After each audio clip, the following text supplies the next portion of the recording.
시청자 여러분 안녕하십니까? 3월 18일 화요일 KBC 뉴스와이드 시작합니다. 윤석열 대통령 탄핵심판 선고기일 예고가 아직 나오지 않고 있습니다. 헌법재판소의 탄핵심판 선고가 예상외로 늦어지면서 긴장감이 최고조에 이르고 있는데요. 오늘은 오승용 메타보이스 이사와 함께 정치권의 이슈 짚어보도록 하겠습니다. 이사님 어서 오십시오. 네, 안녕하십니까. 자, 헌법재판소가 윤 대통령 탄핵심판 변론을 마무리한 지가 이제 3주가 넘었습니다. 온갖 예상과 의견이 분분합니다만 무엇보다 왜 이렇게 늦어질까라고 하는 게 가장 궁금할 수밖에 없는 상황인데요. 늦어지는 이유는 뭐라고 분석이 될까요? 일단 헌법재판소가 지난 2월 25일 변론 기일 종료를 했습니다. 그로부터 22일째입니다. 오늘이 당연히 평의 기간으로 따진다면 역대 탄핵 심판 중에 신기록이라고 할 수 있을 것 같고요. 그동안의 지배적인 해석은 헌재가 가능하면 전원일치, 8인 전원일치로 탄핵을 인용하기 위한 설득의 과정, 이러한 시간이라는 해석이 다수설이었습니다.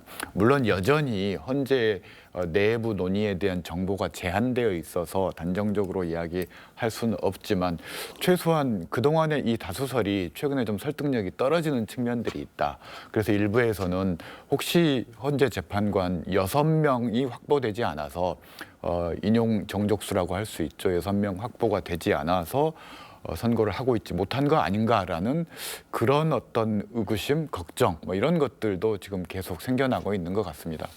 네, 자 선고가 늦어지면서 이 국민의힘은 탄핵이 기각될 것이다 또는 각하될 것이다 이렇게 이야기를 좀 하고 있고 민주당 등 야권은 여전히 8대0 만장일치 파면될 것이다 이렇게 희망 담은 결론을 서로 이렇게 내놓고 있는 상황입니다. 이사님 보시기에는 양측이 지금 주장하고 있는 부분들 어떻게 평가를 하세요? 일단 두 가지 문제를 해결해야 됩니다. 첫 번째는 한덕수 권한 대행에 대한 탄핵 소추안 의결인데요. 이게 실효성과 법리 두 가지 이 딜레마를 해결해야 됩니다. 첫 번째 헌법재판소 규정에 따르면 대통령 권한 대행도 대통령과 동일한 의결 종족수를 요구를 합니다. 그래서 201명이 필요하다라는 거죠. 그런데 지금 151명 정족수로 탄핵 소추안이 가결돼 있는 상태인데 당연히 이 법리적인 논리로만 본다면 각하되어야 된다라는 주장이 있습니다. 그렇지만 이미 이 최상목 권한 대행을 통해서 헌법재판관 2명이 임명되었고요. 또 국회에서 통과된 법안 3개에 대한 거부권까지 행사되어서 실효적인 권한 행사, 헌정 통치 행위가 이루어졌다는 겁니다. 이걸 과연 무시할 수 있겠는가? 그럴 경우 자칫하면 이 기임명된 헌법재판관 2명의 정당성에 대한 의문까지도 논란이 될 수 있기 때문에 이 실효성과 법리의 모순이라는 이런 이 딜레마를 헌법재판소가 해결해야 그래야만 윤석열 대통령에 대한 탄핵 심판도 가능해진다라는 거고요. 여기에 윤석열 대통령이 구속 취소가 되면서 공수처의 수사권과 관련된 논란들이 있었고 헌재 내부에서도 실제로 수사 자료, 검찰에서 이관된 송달된 수사 자료에서 공수처와 관련된 특히 공범들과 관련된 그 자료들을 소거하는 작업들은 진행이 됐던 걸로 알려져 있습니다. 그래서 이런 두 가지 작업들이 병행되면서 좀 늦어지고 있다. 그렇기 때문에 민주당은 그동안 이 사실에 대해서 두 가지 해석이 있었습니다. 민주당 측에서 야권에서는 8대0으로 가기 위한 어떤 산고다라는 해석이었고요. 국민의힘 측에서는 이건 탄핵이 이 절차상 하자가 있기 때문에 각하되어야 되고 실제로 헌법재판관 내부에서 이견이 있어서 당분간 인용되기 힘들 것이라는 주장, 전혀 상반된 두 가지 주장들이 지금 격축하고 있는 그런 상황이라고 이해하시면 될 것 같습니다. 네. 자, 당초 지난주에 윤 대통령 탄핵심판 선고가 나올 거다라는 예상이 굉장히 많았습니다만 헌재는 감사원장 또 검사들에 대한 탄핵심판 결과를 먼저 내놨습니다. 일부 위법성은 있지만 중대성 측면에서 탄핵안을 모두 기각했는데 그러면서 국회의 탄핵 남발이 아니다라는 내용도 포함을 했습니다. 선고를 좀 바라보는 시각이 좀 다양한 것 같습니다. 이 좀 애매하게 좀 해석될 수 있는 여지도 있고요. 이건 어떻게 해석을 해야 될까요? 일단 결과론적으로 하면 그동안 민주당의 탄핵에 대해서 헌법재판소가 기각을 함으로써 민주당 탄핵의 정당성이 약화되고 비판을 받고 있는 대목은 분명한 사실인 것 같습니다. 그리고 이제 소수 의견을 통해서 몇 가지 헌법재판관들이 제시했던 의견들이 있는데요. 감사원장과 관련해서는 일부 법 위반이 있었지만 적극적인 법 위반의 의도는 없었다. 그래서 여기서 방점은 법 위반이 있었다라는 사실을 명시했다라는 거죠. 마치 노무현 전 대통령에 대한 탄핵 선고 결정문에 나와 있는 그 논리와 좀 비슷하다라고 할 수 있습니다. 그래서 이 부분들에 대해서 국민의힘 측이 일방적으로 주장하는 것처럼 그냥 아무런 근거 없이 감사원장을 탄핵했던 것은 아니다라는 어떤 반박 근거로서 사용될 수 있는 부분이고요. 다만 검사 3인에 대한 소수 의견의 경우는 제가 봐도 좀 이상한 부분이 있습니다. 왜냐하면 이 법적 책임 추궁을 하기 위해서 그리고 재발을 예방하기 위해서 이 탄핵의 정당성을 인정했다라는 건데 이른바 예방적 탄핵이라는 건데 저는 이런 논리를 태어나서 처음 들어봅니다. 그래서 이 검사 3인에 대한 소수 의견은 법리적으로도 그렇고 상식적으로 좀 더 납득하기 힘든 그런 대목들이 좀 있습니다. 네.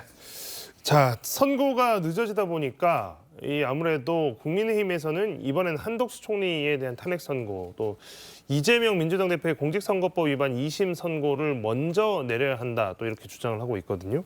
이 부분에 대해서도 뭐 지지하시는 분들께서는 많이들 수긍을 하고 또 그쪽으로 의견이 많이 모아지고 있는 형태입니다만 이 부분에 대해서는 좀 어떻게 생각하십니까? 일단 국민의힘의 논리는 사실 국민의힘의 주장들을 보면 국민의힘이 가장 최상의 시나리오로 기대하고 있는 그런 부분들을 이야기하고 있다라고 보시면 될 것 같습니다. 우선 한덕수 총리에 대한 권한 대행에 대한 탄핵 선고를 먼저 하라는 것은 헌재가 어떤 결정을 하든지 국민의힘은 앞서 제가 말씀드렸듯이 딜레마 상황에 있기 때문에 국민의힘은 어떤 결정을 해도 비판할 준비가 돼 있다라는 겁니다. 예컨대 실효성을 인정하는 결정을 하게 되면은 이건 대통령 권한대행도 대통령과 마찬가지로 3분의 2를 해야 되는데 헌법재판소가 헌법을 위반했다라고 공격할 것이고요.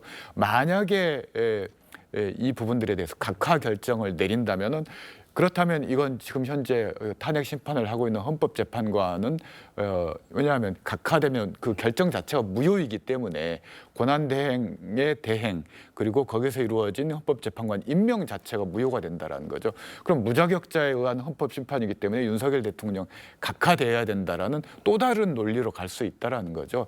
그래서 이런 부분들을 정치적인 어떤 계산을 염두에 두고 이런 주장을 하고 있는 것이다라고 보시면 될 것 같습니다. 네. 자, 이런 가운데 또 권성동 국민의힘 원내대표가 갑자기 민주당 또 이재명 대표에 대해서 헌법재판소가 선고를 하면 그 결과에 승복 입장을 내놔야 한다라고 촉구를 했습니다. 정작 이제 국민의힘 상당수 의원들이 탄핵 반대 또 헌재 앞에서 시위를 이어가고 있는데 이런 발언을 하니까 좀 뜬금없기도 하고 무슨 다른 속내가 있나라는 생각이 당연히 들 수밖에 없습니다. 이거 어떤 배경일까요? 일단 국민의힘 내부에서는 이 헌재의 탄핵이 윤석열 대통령 탄핵 소추가 결국은 각하되지 않겠느냐라는 기대감이 강한 것 같습니다. 실제 어떻게 될지는 결과를 지켜봐야 되긴 하겠지만요. 그래서 만약에 각하가 된다면 권성동 원내대표의 주장을 보면 우리는 승복하겠다. 그러면 이재명 대표도 승복하겠다라는 약속을 해라라는 발언을 하고 있다라는 거죠. 이건 이제 어디까지나 각하를 전제로 한 정치적인 공세라고 할 수 있기 때문에 그 전제가 무너진다면 전혀 사실상 무용한 주장이 될 수 있다라는 거죠. 그래서 결과를 지켜보고 나서 평가할 수 있는 대목인 것 같습니다. 네. 자, 정작 그런데 이제 석방이 된 윤석열 대통령이 이 탄핵 심판과 관련해서는 어떤 발언도 하고 있지 않습니다. 그래서 처음에 나올 때 이제 야당에서 비판을 많이 했던 게 최소한 뭐 사과라든가 승복에 대한 메시지를 좀 내놓길 바랐는데 그런 이야기가 전혀 없더라라고 하는 것이 또 공격의 빌미가 되기도 했는데, 자, 선고 전에 윤석열 대통령이 뭔가 메시지를 내놓을 가능성이 있다라고 보십니까? 뭐 대통령실에서는 변호인단을 통해서 승복 메시지를 이미 냈다라고 얘기를 합니다. 뭐 그것도 사실이긴 합니다만 이런 국가적 혼란의 원인을 발단이 되었던 것이 결국 윤석열 대통령의 비정상적인 계엄령 선포에 의해서 이런 국가적 혼란 상황이 계속되고 있고, 또 국민들이 탄핵 찬성과 반대로 갈라져서 굉장히 극단적으로 대립하고 정치 양극화가 심화되고 있는 상황이라는 거죠. 이런 부분들에 대한 대통령으로서 최소한의 양심과 또 책임감이 있다면 저는 이런 국가적 위기를 초래한 것에 대한 사과의 의미로라도 승복 메시지를 내고 분열되어 있는 국민들을 좀 다독일 필요는 있다고 하는데, 그런 부분들을 윤석열 대통령에게 기대하기에는 너무 큰 기대인 것 같습니다. 네. 지난 금요일이었습니다. 한국갤럽의 여론조사 결과가 나왔었는데 헌법재판소에 대한 신뢰, 국민들의 신뢰가 53%로 조사가 됐습니다. 이건 높다고도 할 수 있고 높다면 높다, 또 낮다면 낮다라고 볼 수 있을 것 같은데, 어쨌든 이 탄핵 심판과 관련되어 있는 6개 기관 중에서는 가장 높은 수치였습니다. 하지만 이게 탄핵을 찬성하는 쪽에서 이 신뢰한다는 응답이 76%가 나온 반면에 탄핵을 반대한다는 쪽에서는 21%에 그쳤습니다. 헌법재판소를 보수 세력들이 계속해서 끊임없이 공격한 것들, 헌법재판관들의 자격을 문제 삼았던 것들과 좀 연관되어지는 것 같은데, 이제 이렇다 보니까 헌법재판소가 어떤 결론을 내놓든, 특히 이제 뭐 이 기각 인용 쪽으로 가게 되면 반발이 너무나 심해지는 것 아니냐라고 하는 우려가 커질 수밖에 없거든요. 후폭풍 상상이 잘 안 됩니다만. 이 모든 사태가 결국은 헌재가 평일을 길게 무려 22일 가까이 평일을 진행하면서 사실 헌재에 대한 신뢰까지 같이 저하되고 있다는 것을 헌법재판소 재판관들께서 깊이 좀 인식할 필요가 있다는 것이죠. 앞서 말씀하셨듯이 탄핵을 찬성하는 쪽에서도 신뢰한다가 76%에 불과하고요. 다른 여론조사이긴 합니다만 MBS 여론조사에서는 이 헌재의 결과가 나의 생각과 다르다고 하더라도 수용하겠다라는 의견은 54%, 수용하지 않겠다, 무려 42%에 이르고 있다는 거죠. 결국은 사실 53%는 우리나라 헌정체제 소후 최후의 보루가 헌법재판소라고 할 수 있는데, 그 헌법재판소의 결정은 거의 90% 이상 신뢰한다라고 응답해야 정상적인 상황이라는 거죠. 근데 겨우 53%밖에 되지 않는다라는 것, 이것이 사실은 우리나라 헌정체제가 가지고 있는 큰 문제점이고, 이게 결과가 어떻게 됐든지 간에 개헌 문제라는 또 다른 중요한 사회 대개혁의 과제가 우리 앞에 놓여져 있다는 것을 단적으로 보여주는 그런 사실인 것 같습니다. 네. 자, 어제 17일입니다. 어제부터는 이 12.3 비상계엄에 가담한 혐의를 받고 있는 군인, 또 경찰 인사들에 대한 재판이 시작이 됐습니다. 그런데 김용현 전 국방장관이 법정에서 비상계엄에 대해 이 거대 야당의 패악질을 막기 위해 경종을 울린 것이다, 이런 류의 주장을 반복하고 있습니다. 이게 이제 윤석열 대통령의 주장과 똑같은 맥락인데요. 이제 이런 것들을 보면 그 탄핵 심판 과정에서 또 뭐 이름 한번 뭐 이야기가 나왔던 말 맞추기라든지, 아니면 이후에 이제 지속이 되는, 실제 이 수사가 지속이 되는 과정에서 끊임없이 있었던 이제 말 맞추기에 대한 것들, 이제 이런 것들에 대한 이야기들이 당연히 나올 수밖에 없는데, 야당의 패악질에 경종을 울리기 위한 것이었다라고 하는 이야기들을 윤 대통령이나 김 전 장관이나 계속하는 거, 이게 뭐 어떤 의미가 있을지 싶어요. 일단 그 계엄을 선포하기 위해서는 내란, 헌정질서 문란, 그리고 내란 외환과 같은 어떤 그런 상황에 대해서 이제 국가적인 위기 상황에서 계엄을 선포할 수 있는 건데요. 계엄의 정당성을 확보하기 위해서는 김용현 전 국방부 장관이 얘기했던 계엄 선포할 수밖에 없었던 이유가 명시적이어야 된다는 거죠. 헌법에 분명한 헌법 위반 사항이 있어야 되고, 헌정 질서를 문란케 했던 어떤 사례들이 지적이 되어야 되는데, 야당의 행태에 대해서 문제 제기를 할 수는 있습니다. 민주당이 탄핵 소추안을 지나치게 남발했던 것들, 이런 부분들을 정치적으로 비판할 수는 있지만 또 다소 과격하고 너무나 좀 가혹하지 않았느냐라는 평가도 가능합니다. 그렇지만 어디까지나 이건 제도적인 권한 범위 내에 있는 거라는 거죠. 바람직하지 않을 수도 있지만은 위법은 아니라는 겁니다. 그럼 위법도 아닌 사항을 가지고 계엄을 선포했다라는 것 자체가 벌써 말이 성립되지 않는다라는 거죠. 그래서 이 주장 자체가 일단 법적으로 본인의 행동들을 정당화할 수 있는 논거로 사용될 수는 없다라는 것. 특히나 이제 정치적으로 좀 의심되는 부분 중에 하나가 모든 책임을 윤석열 대통령으로부터 본인에게 가져옴으로써 이게 이제 탄핵이 기각되거나 이랬을 경우 본인의 어떤 사면 뭐 이런 부분들까지 좀 염두에 두고 있는 거 아닌가라는 그런 의구심의 눈초리를 가지는 분들도 있는 것 같습니다. 네. 자, 일단 이제 이러한 것들이 실제로 어떻게 재판이 진행되는 과정에서 두드러질 수도 있고 또 다시 문제가 될 수도 있는 것인데 이게 좀 탄핵 심판 선고와도 연관이 되기 때문에 거기에 대한 이 당사자들을 기대하는 바가 또 다르고 그렇기 때문에 좀 더 혼란스러운 좀 쉽사리 이해가 되지 않는 이야기들이 계속 나오고 있는 것 같습니다. 윤 대통령 석방 현장에서 공개적으로 모습을 드러냈던 김성훈 경호처 차장에 대해서 경찰이 어제 4번째로 구속영장을 신청했고 오늘 저희 방송 들어가기 조금 전인데요. 검찰이 드디어 구속영장을 청구했습니다. 검찰이 이 납득하기 어려운 이유로 3차례나 경찰이 신청한 영장에 대해서 이제 받지 않아서 청구하지 않기로 해서 논란이 컸었는데 이번에는 구속영장을 청구했습니다. 뭐가 달라졌을까요? 일단 검찰의 입장에서는 지난번 구속 취소 법원의 결정에 대한 즉시 항고를 하지 않음으로써 여러 비판 그리고 뭐 검찰청장에 대해서 탄핵할 수도 있다라는 그런 정치적인 위협에 시달려야 됐었는데요. 아마 정치적으로 상당히 부담이 됐고 이런 부담을 좀 덜고 싶은 마음이 있었던 것 같습니다. 이것의 쟁점은 제가 파악하기로는 이런 부분인 것 같습니다. 지금 공수처 수사권 관련 논란이 이미 지금 심화되고 있는데요. 만약 공수처 수사권이 없다면 김 처장의 행위는 공수처의 불법 행위에 대한 불법적인 공권력 행사에 대한 정당한 저항이 되는 겁니다.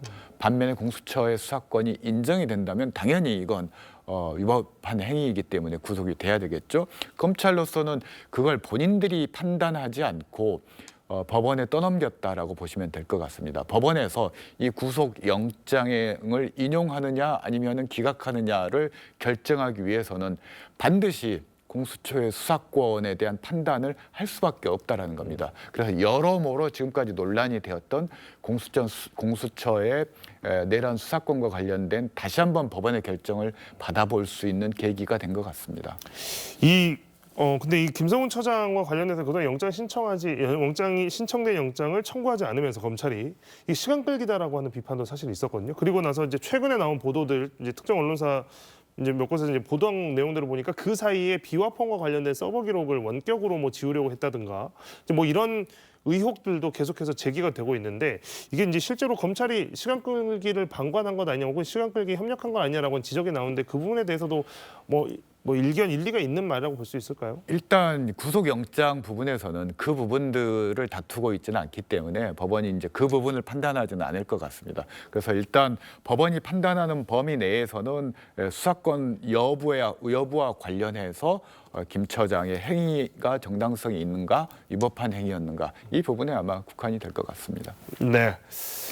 자, 혼란 이어지고 있는 상황 속에서 아무래도 이 여론의 추이, 여론의 흐름이 어떻게 흘러가나 이런 부분들 굉장히 관심입니다. 실제로 시청자분들께서도 뭐 일주일에 몇 번씩 발표되는 여론조사 기관들마다 매주 뭐 이렇게 발표하고 있는 이런 여론조사들 찾아서 보시는 분들도 굉장히 많을 텐데요.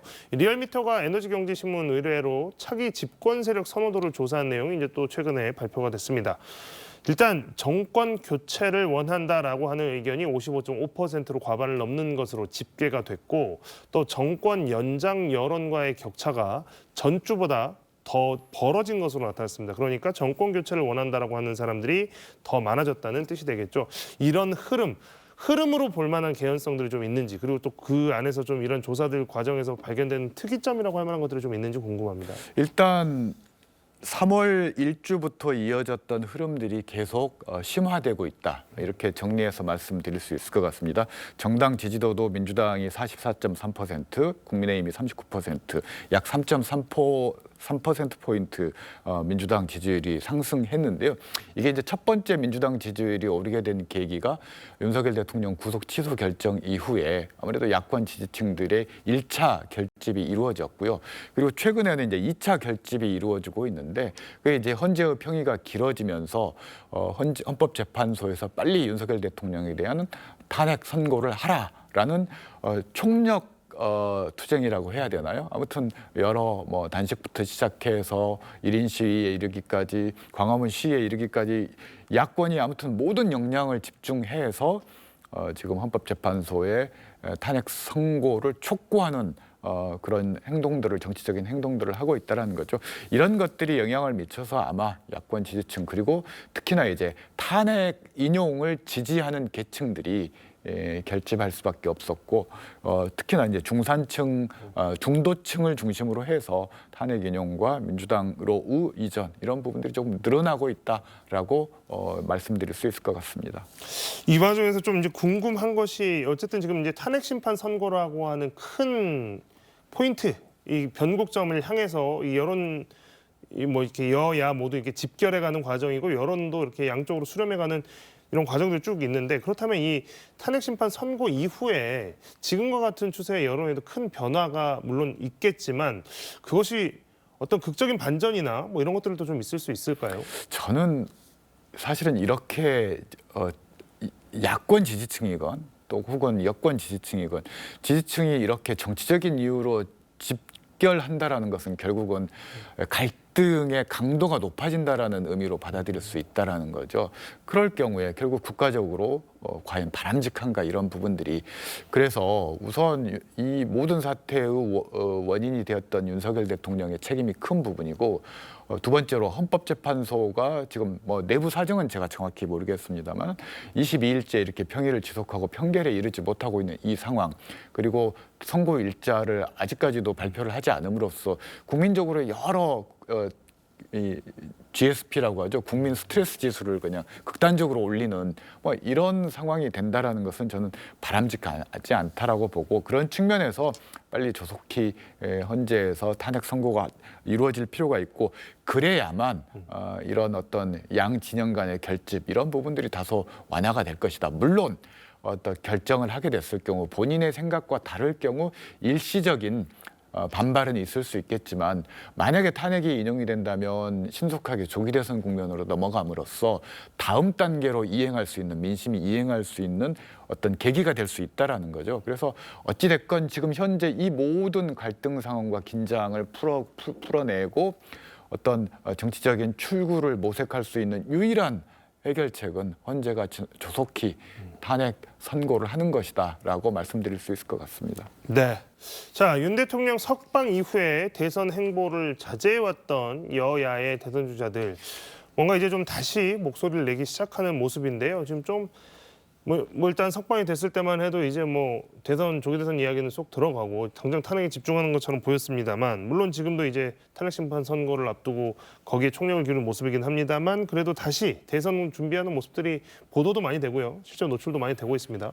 민주당의 경우는 이재명 대표 지도부 명의로 이제 조기 대선 준비 이런 부분들을 전부 중단한 상태고요. 지금 민주당은 모든 역량을 집중해서 헌법재판소의 탄핵 신속 선고에 지금 행동을 집중하고 있습니다. 국민의힘의 경우에는 다소 좀 유보적인 입장인 것 같습니다. 오세훈 시장을 비롯해서 홍준표 시장이 출판 기념회 등을 준비하고 있다가 지금 헌법재판소 상황이 여의치 않아서 지금 보류 중인 것으로 알려져 있고요. 한동훈 전 비대위원장의 행보가 조금 어색한 그런 상황이다. 지금 윤석열 대통령과 관련해서 구속 취소 이후부터 계속 본인이 어떤 적극적인 행보, 발언들을 하고 있지 못하고 있고 최근에는 윤석열 대통령을 한번 만나고 싶다라는 발언까지 했지 않겠습니까? 그런 측면에서 국민의힘 내부에서도 조기 대선, 겉으로는 기각을 얘기했지만 속으로는 조기 대선을 준비해 가던 그런 행보들이 있었는데 이런 부분들이 탄핵 선고까지 잠시 좀 보류하고 있는 상황, 뭐 이렇게 봐야 될 것 같습니다. 네.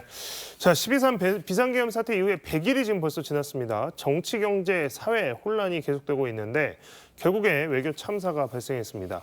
미국이 1월 초에 우리나라를 민감 국가 리스트에 포함했는데 정부는 그 사실조차 모르고 있다가 뒤늦게 안 것으로 드러났습니다. 외교부가 수습에 나서고 있지만 쉽지는 않아 보이는데요.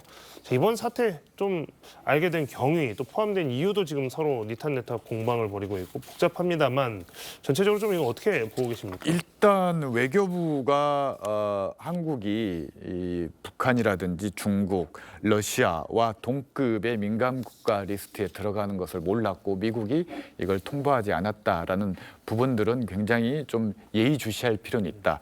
다만 이 민감 국가 지정과 관련해서 미국 에너지국의 감사 보고서를 제가 방송 들어오기 전에 확인을 해봤는데요. 이 지정의 원인은 한국계 미국인이 수출 통제 정보를 가지고 출국을 하려다가 이른바 정보를 관할하는 정보 당국에 의해서 적발되어서 일단 이 민감 국가에 포함됐던 거고 실제 아이다호 내셔널 랩에 파견돼 있던 한국 연구원들이 여러 가지 그 민감 정보에 접근하려고 많이 시도를 했던 모양입니다. 과거에 우리가 이제 기술이 없을 때 선진국에 가서 기술을 배우기 위해서 촬영이 안 되니까 눈으로 봤다가 메모해 오던 그런 방식들인 것 같은데 이런 부분들이 문제가 돼서 일단 지정이 된 것이다라고 감사 보고서에는 나와 있는 것 같습니다. 네. 자, 지금까지 오승용 메타보이스 이사와 함께 정치권 이야기 나눠봤습니다. 이사님 오늘 나오셔서 고맙습니다. 네, 감사합니다.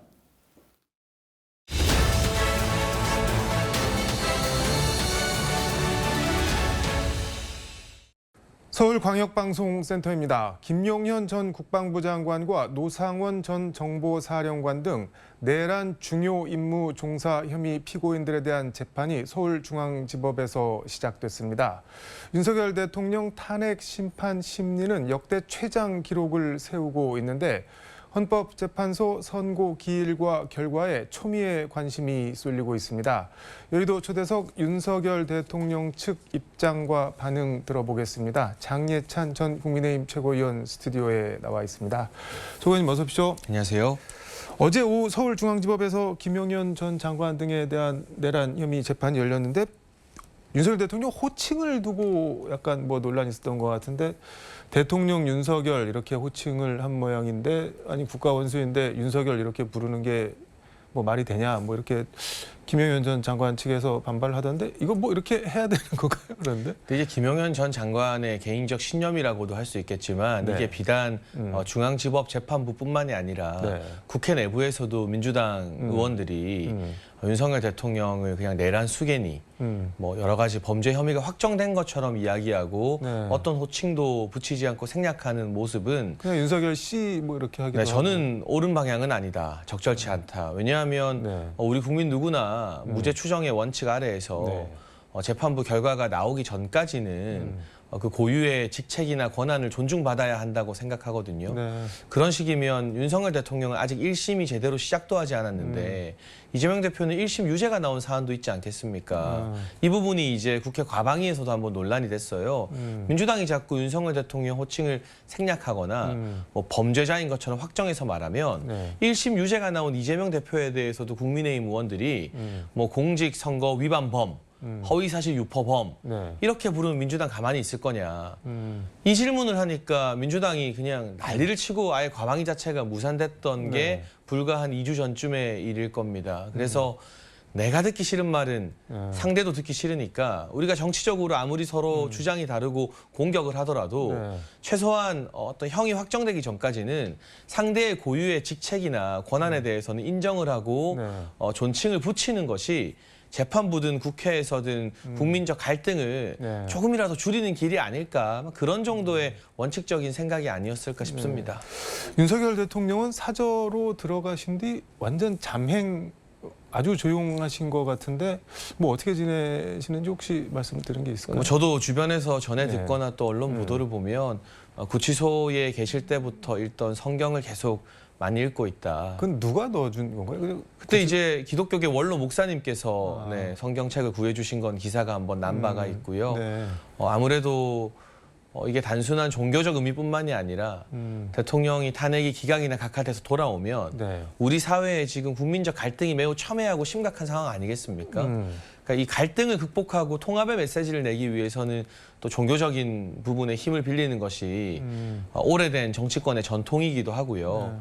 어떻게 하면 국민 통합 메시지를 낼 것인가, 국민들을 통합하기 위해 노력할 것인가에 대한 구상과 고민을 저는 조용히 하고 있다고 생각하고 있고, 그러니까 이유 여하를 불문하고 지금의 국민적 혼란이나 갈등을 네. 봉합하고 통합을 위해서 나아가는데 대통령도 굉장한 고민을 하고 있다라는 게 지난 뭐 열흘간의 어떤 조용한 행보에서 드러나는 거 아닌가. 그 조용함의 기저에는 탄핵 심판이 기각이나 각하가 될 거다. 그래서 곧 내가 다시 전면에 나올 수가 있을 거다. 그런 게 깔려 있는 걸까요? 어떨까요? 내부적으로 평의 분위기를 알 수는 없겠죠. 네. 다만 예상과 다르게 평의가 길어지고 있고 선고일 지정도 연기되고 있는 것을 보면 네. 이게 순순히 뭐 만장일치 분위기로 가고 있는 건 아니다.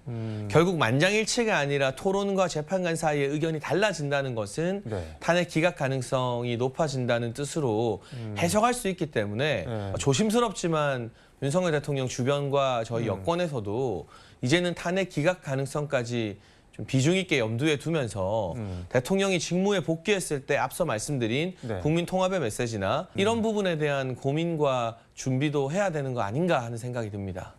기각 각하 쪽 말씀하시는 분들이 주요 근거로 드는 것 중에 제일 큰 게 내란죄를 철회한 거를 드는데, 근데 민주당이나 국회 탄핵 소추위원들은 내란죄는 철회를 했지만 내란 행위는 탄핵 소추 사유에 그대로 남겨뒀다. 그래서 이게 무슨 탄핵 소추 사이에 큰 본질적 변경이 있는 건 아니다, 문제 없다 이렇게 주장을 하는데 그건 어떻게 보세요? 일단 민주당의 일방적인 주장이라고 생각을 하고요. 네. 사실 윤석열 대통령의 탄핵 국면이나 뭐 여러 가지 전후 사정에서 네.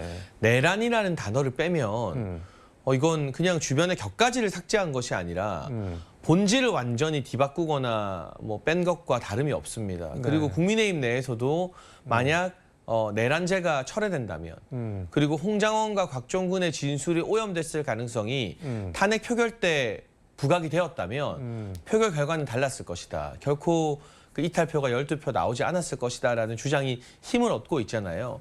그럼 지금 국면에서 자신 있으면 네. 다시 탄핵 투표에서 200표를 민주당이 모을 수 있을까? 저는 그럴 자신이 민주당에게 없다고 생각을 합니다. 여기에 또 힘을 더해준 게 네. 중앙지법의 대통령 구속 취소 판결이었습니다. 형사재판을 담당하는 재판부가 절차적 정당성을 중시하면서 사실상 대통령 1심에서 공소 기각이나 무죄 가능성의 여지가 지금 굉장히 크게 열린 셈이거든요. 그럼 탄핵을 해서 무리하게 대통령을 파면했다가 네. 막상 내란죄를 다투는 형사재판에서 무죄나 공소 기각이 나와버리면 그 후폭풍을 헌재가 감당하기가 결코 쉽지 않을 겁니다. 그래서 각하 내지는 다른 소위 말하는 좌파 성향의 재판관들이 각하를 받아들이지 못할 경우에는 네. 표결로 가서 기각이 나오지 않겠느냐라는 관측이 이제는 여권 주류에서부터 점점 힘을 얻어가고 있는 모양입니다. 그 말씀하신 거 관련해서 그래서 박근혜 전 대통령 탄핵 때 결정문을 좀 찾아보니까는 그때도 박근혜 전 대통령 변호인 측은 국정농단 그러는데 이게 도대체 뭐 어떤 행위가 어떤 헌법에 위배되고 어떤 법률에 위반되는지 이게 뭐 적시는 안 하고 그냥 국정농단이 했으니까는 파면시켜야 된다 이렇게 주장을 한다고 이제 그거 얘기 안 된다라고 변호인 측에서 주장을 했는데 그때도 헌재가 그건 우리가 알아서 판단하겠다라고 하면서 피청구인 기각한다 뭐 이렇게 해서 파면을 시켰는데 이번에도 그렇게 비슷하게 갈 거라고 야당은 기대를 하는 것 같은데 그건 어떻게 보세요? 세 가지가 다릅니다. 박근혜 전 대통령 재판 네. 때와는. 첫 번째 여론 지형이 다릅니다. 헌재가 여론으로부터 완전히 자유롭다고 생각하는 정치인이나 법조인들은 없는 것 같아요. 박 전 대통령 탄핵 국면과 달리 네. 지금은 보수 진보가 결집해서 팽팽하게 맞서고 비등비등한 여론이 형성되어 있기 때문에 네. 절차적 정당성 부분을 재판관들이 조금 더 중시해서 따져볼 수밖에 없는 환경이고요. 네. 두 번째가 형사재판 결과가 뭐 아직 나오진 않았습니다만 네. 다를 것으로 예상됩니다. 박 전 대통령 같은 경우는 형사재판에서도 결국 사면 복권이 되셨지만 안 좋은 결과가 있었죠. 네. 그런데 윤석열 대통령은 구속 취소냐 아니냐의 갈림길에서 네. 구속 취소 결정이 나오면서 1심 재판에서도 윤 대통령에게 무죄가 나올 가능성이 대단히 높아졌다는 게 법조계의 중론입니다. 그리고 세 번째가 네. 박근혜 전 대통령 헌법재판에 대한 이 탄핵 심판 결과에 대한 역사적 평가가 달라졌습니다. 이건 심지어 이재명 대표마저도 네. 여야 막론하고 박 전 대통령에 대한 당시 탄핵 심판이 네. 법리에 의한 것보다는 좀 여론 재판의 성향이 짙었다라는 회고록적 성격의 판단도 불거지고 있기 때문에 네. 이 세 가지 사안이 8년 전과 지금을 다르게 예상하게 만드는 주요 항목이라고 생각됩니다. 여론 지형이 왜 이렇게 다를까요? 뭐 국정농단 어떻게 보면 개인 사적인 비리라면 뭐 사적인 건데 비상계엄 이거는 국가 체계를 흔드는 건데 공적인 시스템을 흔드는 건데 이게 여론이 이렇게 그때랑 다른 거는 뭐 때문에 그렇다고 보세요? 뭐 일반적으로 많은 정치권 전문가들이 평하는 것처럼 이재명 대표에 대한 반감이나 민주당에 대한 부정적 정서도 하나의 네. 요인으로 작용했을 것이고요. 저는 방금 우리 앵커님께서 말씀해 네. 주신 부분처럼 이 대통령의 뭐 비상계엄이라는 정치적 선택이 옳고 그름이나 찬반 이걸 다 떠나가지고요. 네. 이게 사적인 부분은 아니다. 뭔가 정치적이고 공적인 메시지를 담고 있는 것이기 때문에 여론 지형이 보수 진보로 나눠서 좀 비등비등해지는 것 아닌가. 윤석열 대통령께서도 오히려 정말 사적인 어떤 이익만을 쫓는다면 네. 남은 3년 대통령 대접 잘 받는 게 개인의 선택으로선 더 나을지 모르거든요. 그런데 이 비상계엄이라는 이게 뭐 야당의 주장처럼 정말 위헌 위법이든 아니면 지금 보수 여권의 주장처럼 경고형 국민들에게 절박한 메시지를 위한 정치적 의미가 됐든 간에 이 수단을 선택함으로써 대통령의 지위나 신분이 흔들린다는 건 누구나 예상할 수 있는 대목이고 실제로 구속 수감도 오랜 기간 되었다가 구속 취소가 되지 않았습니까? 근데 대통령 입장에서는 비상계엄이 실패할 거라는 걸 가정을 못하고 성공을 해서 그다음에 어떻게 다 싹 다 쓸어버려야지 뭐 그런 생각으로 하신 게 아닐까요? 근데 그렇게 보기에는 동원된 병력의 숫자 그리고 뭐 군 장병들끼리의 녹취록도 공개가 됐는데 네. 실탄 다 놔두고 오라는 것 등등 또 김현태 전 단장 증언을 보면 네. 실제로 국회 본가에 들어간 군인이 겨우 15명이라고 하거든요. 그 15명 진입시켜가지고 이걸 성공할 걸 기대했다. 그 부분은 이제 대통령 측과 야당 측 입장이 좀 다른 것 같고요. 저는 그 과정 하나하나의 시시비비를 지금 다시 따지지 않는 것이 아니라 어쨌든 이게 국민들이 봤을 때 뭔가 개인적 차원은 아니고 찬성을 하든 반대를 하든 공적 차원의 문제다. 정치적 차원의 문제다라고 여겨지기 때문에 네. 정치 지형에 따라 국민 여론이 좀 결집하고 8년 전과는 다르게 좀 비등비등하게 여론이 형성되는 측면이 있다고 봅니다. 근데 이재명 대표가 계엄 성공했으면은 뭐 꽃게밥이 됐을 거다 본인은 그런 얘기도 한 거는 이게 결과적으로 실패한 거지 뭐 실패할 거 경고할 거 뭐 그런 거 생각해서 한 계엄이 아니라고 계속 얘기를 하잖아요. 그건 어떻게 보세요? 그러니까 그 부분은 양측의 입장이 다르니까 이제 와서 제가 뭐 아까 말씀드린 것처럼 네. 이게 헌재 증언에 다 나온 거긴 합니다. 국회에 들어간 투입된 이제 네. 병력이 고작 15명이었다. 김현태 단장과 뭐 케이블타이다 문봉세용이었다. 본회의장 들어간 네, 본회의장 병력. 공간 네. 말씀드리는 거예요. 그런 이야기들을 지금 하는 건 큰 의미가 없을 것 같고요. 양측의 주장은 이미 많이 다 들으셨을 테니까. 다만 저는 네. 우리 국민들이 우리 정치인들이 국민들에게 좀 공포감을 자극하는 발언은 자제할 필요가 있지 않나. 폭력적 선동을 부추기거나 뭐 꽃게밥 이거는 그 주변에 또 꽃게 조업하시는 어민들이 그런 단어로 부정적 인식 만들지 말라라고 항의도 막 하셨거든요. 그러니까 정치적 주장을 선명하고 강하게 하는 건 정치인의 자유고 네. 저도 강한 표현 참 많이 쓰는 편이었습니다만 어떤 폭력을 연상시키거나 공포 심리를 조장하는 발언은 좀 같이 자제하자. 그게 지금의 국면에서 정치인들이 취해야 될 성숙한 태도 아니겠는가 하는 말씀을 드리고 싶습니다. 페이스북에 윤석열 대통령의 선택은 2030 세대를 영원히 반좌파 세대로 만들었다. 한국 정치에 불가역적인 변화를 일으켰다. 이렇게 적으셨던데 뭐 어떤 말씀일까요? 그러니까 사실 윤석열 대통령도 네. 또 저희 이제 보수 진영에서도 또는 여당인 국민의힘도 네. 그동안 민주당의 어떤 잘못된 국정 회방 네. 이런 것들에 대해서 이야기를 많이 해도 2030 세대가 전반적으로 정치에 크게 관여하거나 많이 참여하지는 않았던 경향이 또 보였거든요. 그런데 어쨌거나 이번 비상계엄과 탄핵 국면에서 네. 수많은 2030들이 정치 고관여층이 되었고 정치적 의사표현을 하고 찬반이 있을지언정 호남까지 포함해서 전국의 대학에서 시국 선언과 대학생들의 어떤 정치적 참여가 하나의 무브먼트, 네. 운동이 되어서 막 펼쳐지고 있지 않습니까? 그리고 지금 대통령에 대한 찬반 여론이 비등비등해진 데에 대해서 많은 2030들이 탄핵 반대 쪽으로 나왔다는 걸 부정하기는 힘들 거예요. 그래서 여러 공신력 있는 언론이 네. 왜 2030들이 탄핵 반대에 이렇게 많이 뛰어드는가를 심층 보도도 하고 있잖아요. 네.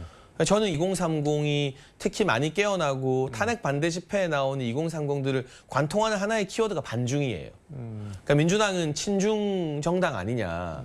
거기에 맞서서 윤석열 대통령이 이런 정치적 선택을 했다라는 게 2030 세대에 많은 공감대를 불러일으키고 있기 때문에 이것이 지금 2030이 40대, 50대가 되어서도 계속 유지가 된다면 한국 정치의 어떤 세대별 지형에는 상당한 영향을 끼치게 될 것 같습니다. 시간이 거의 다 돼서 김건희 여사 난 조선일보 폐간에 목숨 걸었다. 이게 계속 뒷얘기들이 나오는데 미디어 오늘에서는 그 명태균 씨한테 나온 김건희 여사 육성 USB 가지고 조선일보가 장난 협박을 해서 이런 말이 나온 거 아니냐라고 했는데 혹시 뭐 말씀 들으신 게 없겠죠? 제가 관련해서는 전혀 아는 바가 없고요. 예. 지금 대통령이 구속되고 또 석방되고 난 이후에도 네. 김건희 여사는 지금 국면에서 언론이나 정치권에 오르내릴 어떤 메시지나 뭐 행동들이 나오지 않고 있잖아요. 네. 이건 전부 다 아주 과거 뭐 몇 년 전의 이야기들이 지금 명태균 씨를 통해서 폭로성으로 나오는 것이고 네. 그러니까 이 시국에 윤석열 대통령이 직무 복귀하느냐 마느냐 그리고 결과가 어떻게 나든 국론 분열에 대해서는 정치권이 책임을 가지고 국민 통합을 위해서 노력을 해야 됩니다. 네. 그렇지 않습니까?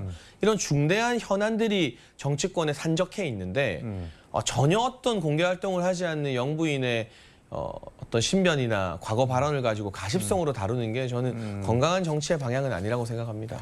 공개 활동을 전혀 안 하고 있다고 말씀을 하시는데 계속 정치권에서는 김건희 대선 후보 뭐 이런 얘기가 계속 나오는데 그거는 어떻게 보세요, 여러분? 그러니까 제가 이 정치 생활을 하고 나름 대통령과 가깝게 주변에서 자주 소통했던 인물로서 네. 단 한 번도 들어본 적이 없는 이야기고요.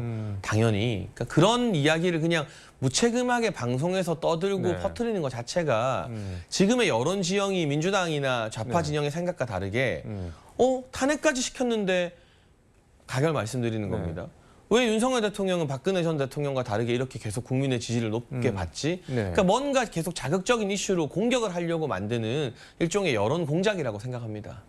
아니 김건희 대선 후보론을 야당 쪽에서 만들어서 야당이 이득 볼 게 뭐가? 소위 말하는 좌파 패널들이나 좌파 스피커들이 방송에서 이야기를 한 건데요. 네. 그래서 뭔가 현 정부나 정권에 대한 부정적인 이미지를 제고시키려고 이런 여론 공작을 펼치는 거라고 보고 있습니다. 여론 지형 말씀해 주셨는데 지금 여론조사 보면은 이재명 대표가 1대1 대결에서 누구를 갖다 붙여도 여권에서 50% 넘어서 그냥 절대 대세론 비슷하게 나오는데 그거는 어떻게 보세요, 여러분? 일단 민주당 지지자분들은 네. 이재명 대표의 대선이나 조기 대선에 대한 희망을 품고 응답을 하는 것이고 네. 대다수의 보수 진영 지지자들은 조기 대선 자체를 지금 거부하고 있고 대통령 탄핵 기각을 우선으로 생각하고 있기 때문에 네. 차기 주자 조사라던가 이런 프레임 자체에 우리가 빠지지 않겠다라는 생각이 매우 강해서요. 지금의 시점에서 헌재 결정 이전에 하는 조사들이 저는 유의미한 결과라고는 보지 않고요. 다만 여러 명의 후보들을 쭉 조사하는 뭐 다양한 네. 조사에서는 보수 후보군을 합하면 충분히 이재명 대표와 비등한 수치가 나오거든요. 그래서 그게 전반적인 진보 보수에 대한 인식으로 봐야 되지 않나 생각합니다. 한동훈 대표는 뭐 페이스북에 때가 되면 대통령을 뵙고 싶다는 한동훈 전 대표 말을 듣고 소름이 돋았다 그러면서 더 글로리 박연진이 문동훈에게 한번 보자 뭐 이런 얘기한 게 연상된다라고 했는데 탄핵 가해자인가요, 그러면은? 그렇죠. 한동훈 대표가 아니었으면 탄핵이 국회를 통과하지 않았겠죠. 한동훈 전 대표가 네. 홍장원의 어설픈 메모와 체포 명단이라는 저희 입장에서 봤을 때는 조작된 가짜 진술에 혹해서 네. 친한계를 부추겨서 탄핵을 추동한 것이 이 비극적인 사태의 주요한 원인이기 때문에 거기에 대한 분명한 입장이나 성찰 반성 없이 대통령을 뵙고 싶다. 내가 대통령과 예전에 인간적으로 좋은 관계였다라는 건 이제 와서 보수 진영 내에서 윤석열 대통령 인기가 치솟으니까 자신의 어떤 정치적 행보나 대선 경선을 염두에 두고 또다시 대통령을 이용하는 대통령 파리에 지나지 않습니다. 그래서 저는 이렇게 이리저리 갈짓자 행보를 보이지 말라. 이왕 배신자가 됐으면 계속 그 길을 가라. 뭘 이제 와서 대통령을 뵙고 싶고 뭐 대통령과 옛날의 인간적 관계가 그런 사람이 네. 의원총회 나와가지고 대통령 탄핵을 나아가서 대통령이 내란을 잡아갔다라는 아주 자극적인 야당이나 할 법한 발언을 하겠습니까? 지금 와서 대통령 파리하는 것도 저는 굉장히 비겁한 행보라고 보고 네. 이미 보수 진영에서는 한동훈 전 대표는 돌아올 수 없는 강을 건넜고요. 버렸다는 건가요? 그럼요. 그리고 이런 어떤 애매한 행보가 네. 한동훈 전 대표 측이 주장하는 중도 확장성도 다 까먹은 거예요. 아, 갈짓자 행보를 보이는 거잖아요. 그래서 실제로 여론조사 해보면 네. 중도층에서도 한 전 대표 지지율이 다른 후보들보다 높게 안 나와요. 문화일보 기사에서도 나와 있습니다. 네. 이틀 전 문화일보 기사에서. 그러니까 결국 이것도 아니고 저것도 아니고 보수에서는 배신자가 되고 중도에서는 이도저도 아닌 사람이 됐다라는 게 네. 지금의 정치인 한동훈의 가장 적합한 평가인 것 같습니다. 그러면은 윤석열 대통령 탄핵안 국회 본회의 가결에 대해서 책임을 굳이 더 묻는다면은 이재명 대표가 더 나쁜 사람인가요? 한동훈 대표가 더 나쁜 사람인가요? 야당은 네. 이재명 대표는 대통령 당선 전부터 네. 취임 전부터 호시탐탐 탄핵의 기회만을 노리고 있었죠.